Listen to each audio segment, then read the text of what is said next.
Welcome to all in our lecture series of PPCM. In our previous lecture, we studied about the net present value. Now, in today lecture, we cover internal rate of return. Internal rate of return and NPV is the same thing. These both technique is used for getting the result after you have done any investment in any project. Means if you want to take any project from any company or you want to invest a money in any project, then how much return you will get after 2 years, 3 years or 5 years. So these both techniques give you the return value. In NPV they give how much money you earn after 2 year or 5 year, but in internal rate of return this give you the annual rate return, means in the form of percentage this give how much return you will get. Okay, so let's see what is internal rate of return. The internal rate of return is a metric used in financial analysis to estimate the profitability of potential investments. The internal rate of return is a discount rate that makes the net present value of all cash flows equal to 0 in a discounted cash flow analysis. In this process, what happened? We have replaced NPV value with 0, means here we have to find the discount rate, and in NPV we have given discount rate. So what happened here? In internal rate of return we makes the net present value of all cash flow is equal to 0 for finding the percentage annual rate or IRR. So let's see key takeaways of this IRR. IRR is the annual rate of growth an investment is expected to generate. IRR is calculated using the same concept as NPV, except it sets the NPV equal to 0, means here we use same formula or concept for finding the result, but here one thing is happened, that is we set the NPV value is equal to 0. IRR is ideal for any analyzing capital budgeting projects to understand and compare potential rates of annual return over time. So these are the definition and key points of internal rate of return. Now let's see formula for IRR. So we already know in this we have to put NPV is equal to 0. So we know the formula of NPV. We write NPV formula in our previous lecture, Z1 upon 1 plus R की power n minus x naught.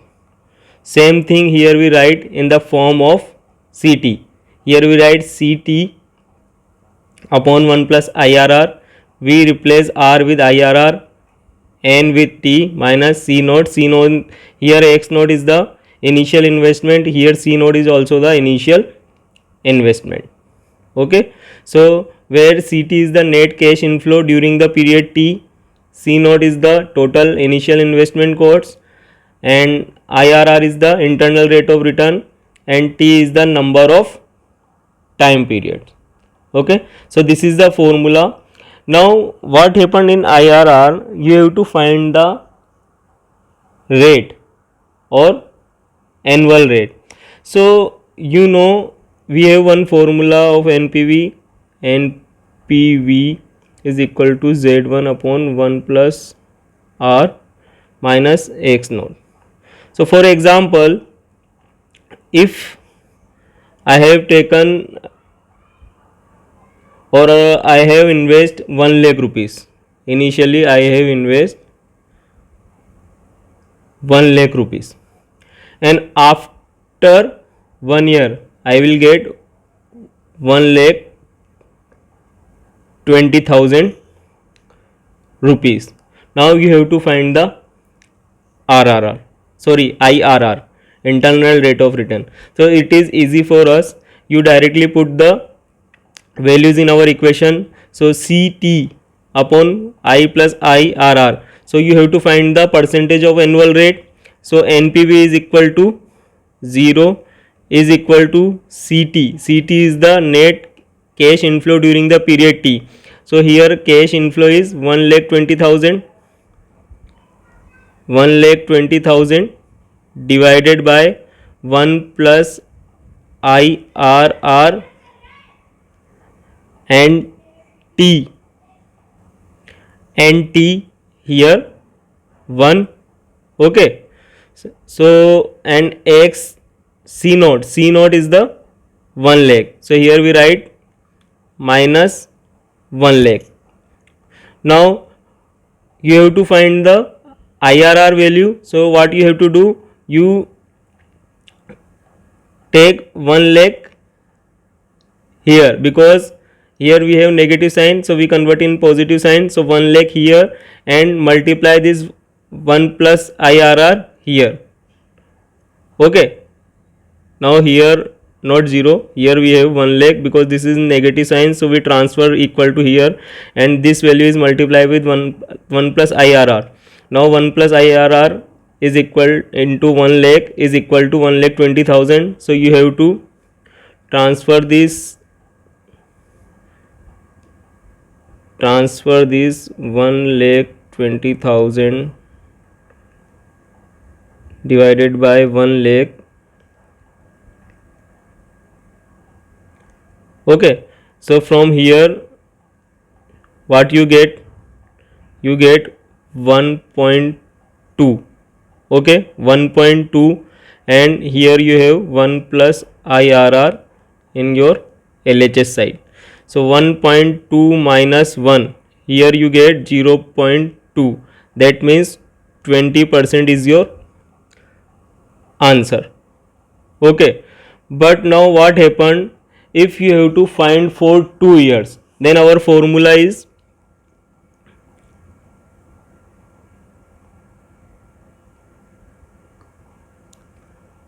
zero is equal to CT upon 1 plus IRR plus CT is 1 plus IRR power 2. So see here how much complication is came if you have to solve this for IRR. Now for solving this, what happened, we have to use the trial and error method or a interpolation method. So in our case I suggest you both case, but here we write one interpolation formula also. This is the interpolation formula for finding the IRR value, that is L plus big bracket NL upon NL minus NH into H minus L. L is the lower rate, H is the higher rate, NL is the NPV at lower rate, and NH is the NPV at higher rate. Now this all we considered in our problem. So this in detail I tell you at that time. Right now you remember this formula for finding the IRR, sorry. Now here we have seen IRR is greater than cost of capital, then project is accepted, and IRR is less than cost of capital, then project is rejected. Means you want 12% rate, but IRR you get 10%. That means IRR is less than cost of capital, then your project is rejected. But if you get 13%, then you accept this project. Like same as NPV. In NPV what happened, if NPV is greater than 0, then you accept the project, and NPV is less than 0, then you reject the project. So in this way we have find the IRR value. Now in next lecture we have seen one problem based on this IRR. Today's lecture is over guys. Thank you.